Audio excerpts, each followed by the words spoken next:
Ed Bruneau, who's going to share with us some interesting facts about our local history in the community. And so welcome, Ed. Thank you for joining us. Can you tell us where you were born? I was born in Pine Falls, Manitoba. Okay. And where did you grow up? Great Falls. Great Falls. And do you know any stories about how your family first came to the area at all? Well, the first Bruneaus, they came from Quebec. There was 3 cousins were, how would I put it, excommunicated from the Catholic Church for not contributing, and they couldn't buy land in Quebec. Okay. So they moved out this way. One of the cousins was in St. Laurent, one in Selkirk, and the other one my grandfather came to Lactamon. Okay. And do you know when that was? No, I don't. Okay. How did they make a living when they moved here? Grandpa Bruno was into the bush operations. He had a sawmill and a farm, and he used all his family to work it. Okay. So did your family stay in one place or did they move around? You said they initially started in Lactabani, but you grew up in Great Falls? Yeah, my dad did not get along with this. My dad left home at 9 years old, and he was working for, it was a sawmill, and he was sort of a bull cook, whatever they called him in those days, and he never went home again. He built himself a shack when he was 11 years old by the railroad track going to Great Falls. He was just out of Great Falls, and that's where he lived, just by himself. And a few years later, he took in a friend who his family threw him out. So they started to work together, and my dad did all kinds, you name it. He had absolutely no education. So he just puddled along, and we went into contracting when I was old enough. Bought a backhoe and all that. But without education, he did real good. He made a good living for us. Wonderful. That's amazing. And on my mother's side, her parents settled in Riding Mountain area. Okay. Laurier in that area. Okay. And when the dry seasons came, they had to move out. And they moved to Crescent Bay, which is just north of Great Falls, Lactamani. Okay. And they bought a farm there. And he worked for J.D. MacArthur as a bookkeeper when they surveyed the Winnipeg River down to Pine Falls for the construction of the paper mill and the powerhouse at Great Falls. Okay. He was a cripple, so he just they tented him along as they went. Okay. What were some of your first impressions and early experiences of this area? Impression was, it was great. The river was our playground, and in those days they were logging down the river. So we watched the tugboats working. And I think I have pictures of the tugboats on the Winnipeg River below Great Falls. And one of my dad's jobs was to move the tugboats from the lower part of the powerhouse up above Great Falls to round up the wood and then move it back down. And the tugboat used to stay at our place during the wood run. And how long would a run like that take? Oh, it all depended on the water levels. They would let so much wood through at a time, and you'd raft that down to Pine Falls, and then you'd come and get some more. So part of the summer, I guess. Wow. It was a real interesting time. So can you describe where you grew up and what it was like? Well, we lived a mile north of Great Falls on a small lot where my dad ran his business. And we had the run of the country. There was nobody around us. And then later on, there was two cabins built. Both were firemen from Winnipeg. So that was job for us to supply them with bait and clean their fish and stuff like that. We got a penny apiece for cleaning goldeyes. And back then, that seemed like a big amount. Well, when they would catch 300 goldeyes in a day, it Yeah. kept us busy. That's crazy. So how has it changed over the years? Well, the river, after they cut the Mud Falls channel, the water went way down. And then our property started to slide in all the way along from Mud Falls all the way to Great Falls. The shoreline all broke away. And we lost about 300 feet of shoreline. And finally our house. So we had to move with no compensation. So we started all over again. So you answered my next question already about what brought about the changes with the slumping. Yeah. So what did people generally do for a living back then? Mostly hydro. Okay. Yeah, that was the only industry, other than freighting from Great Falls to Bissett Country, Long Lake, Beresford. Okay. There was a road my dad used to maintain to that area. Okay. Was there much farming or anything like No. that? No? Okay. And are those same things in place now for work? Just the hydro. Yeah. Okay. So are there traditions that you had given up or changed along the way? No, I was so bullheaded that I didn't change. I did my own thing. Okay. So things that you grew up with, you've continued on with. Yeah. Okay. I did, like I contracted till, what year was that now? When my dad started getting, I thought he should retire, so I went for hydro. That didn't pan out.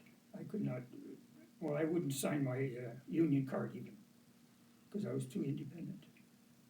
And I did sign it the day I put my resignation in. And that was at 5 years of hydro. But I was so used to working on my own. Like, when we were kids, we worked 7 days a week, repairing water lines and that. So it just, it was part of my, and then after hydro, I went for Silver Pine Air Service and Holden Royal Rice as a millwright. And that kept me going for 13 years. And then I packed up and went for the mill. And what did you do at the mill? Everything and anything that was available. So a millwright. No, I didn't get into millwrights. I did a little bit with electricians and that, but it was mostly labor work. Okay. It suited me. And you did that till you're retired? No, I got sick in, I don't even remember. 1996. I got leukemia in 96, yeah. And after 3 years of chemo, I've been going along, cutting my wood. Like we heat with wood at home. And I still run a welding shop and a machine shop on my own property, just for friends. I don't make a living at it, I don't charge. And it's just something to do. Okay. So what places stand out most in your mind and why? But most things, What places? places, the destruction of Silver Falls is my biggest problem when they built Pine Falls. It was the most beautiful waterfall you ever saw. And they raised the water 22 feet and there was no more real rapids to it. And that's what really, Of Silver Falls. of Silver Falls. Yeah. Okay. Other than that, it's been pretty well the same. Okay. Lac de Bonnie got larger. And, but our area stayed pretty well the same until in 1970 I bought property in St. George and I moved there. Okay. So what are or were your neighbors like? Let's see now. Well, you married one of them. Yeah, well, she was not quite a close neighbor, but we had one old gentleman. He was from Montana. We don't know how he ever ended up in our part of the country. He had been married to a native woman in what he called high country, Montana. And I tried to trace when we went out that way, but you couldn't find high country no place. But he was working in the bush. He had a little limit with the paper company, and he was 98 98, I think, when he finally quit. Because he had appendicitis, ended up in the hospital. He was 98 when he quit working. Yeah. He used to walk 3 miles to the bush, live under a stump, you might say. It's just a big uprooted tree with tarps and that. And that's where he'd stay for 3-4 days. Then he'd come home. And Mom would keep an eye on him, well, we all did. And anyway, when he went in the hospital, he downgraded quite a bit. And I guess the health nurse come along and said that he had to move to Winnipeg. So Mom was still helping him, feed him and that. And I drove him into Winnipeg. He was 101. And still, the effects of the operation, he was having a hard time. And anyway, when he was getting in the car, I had to pick up his feet. He says, whatever you do, don't live this long. And he died at 104. Okay. And he'd be still living if they wouldn't have told him that his son had died. He was as tough as you could not understand. He called us kids one day. We were going by. He said, I can't get my rubber boots. He wore rubber boots in the wintertime. His foot was frozen solid in his rubber boot. And when he pulled it off, all the flesh on his heel came out, and he would not go for help. Mom gave him horse liniment, and he still walked to the post office in Great Falls, limping along. It was so tough, it was unbelievable. Wow. He was tough. Yeah. I forget what year it was. We got up in the morning and his house had burnt. And so, what do you do? Looked around and we thought it was his body he had a root cellar in. Here it was an old radio battery. You know, the long batteries all look like a pile of bones, eh? And he came wandering out of the bush and he was still alive. So his son built him a nice little cottage and he lived there till he was 101. Wow. What kind of local gatherings and events were at that time? For us, it was very little because we were excluded from the town. We didn't work in town. Okay. It was a hydro community, so it was excluded. Okay. Yeah, there was very little. My dad supported the rink. Great Falls Hydro didn't bother with the rink for the kids because they had the curling rink for the families. So my dad would do a lot of that, but other than that, that was it. The hockey. Okay. But There wasn't picnics or no, anything like that just at all? hydro stuff. Okay. So what stories and memories come to mind that you haven't already shared with us? Oh boy.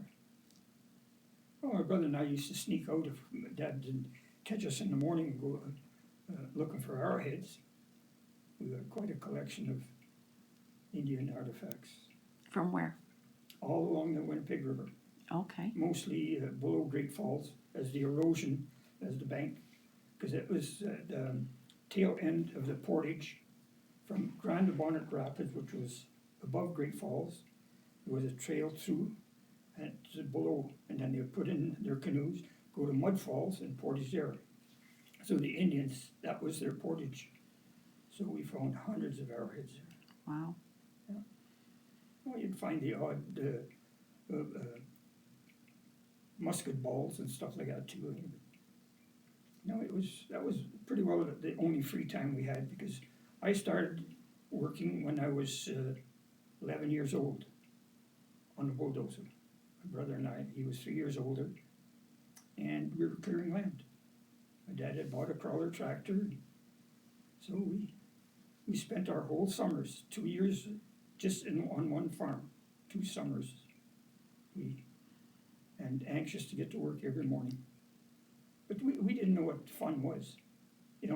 Like when they started a baseball team, well, that lasted 2 games, and I figured this is no fun. If you're going to run, you run to work, not to play. It was not in us. My dad, with no education, started when he was so young. It was just inbred into us to keep on going. So we never thought anything of it being bullied to work or anything. We were ready to go. was just the way we were thinking in those days. Yeah, it was, and, you know, to get to operate the crawler tractor, boy, that was something. You know, just sweeping like the fire had come through from Lac to Bonnie, all the way down, and 2 years in a row it came down. The first time it was in the fall, the next time it was in the spring, and everything would dry out, it came through. What years were those? About 51, I think.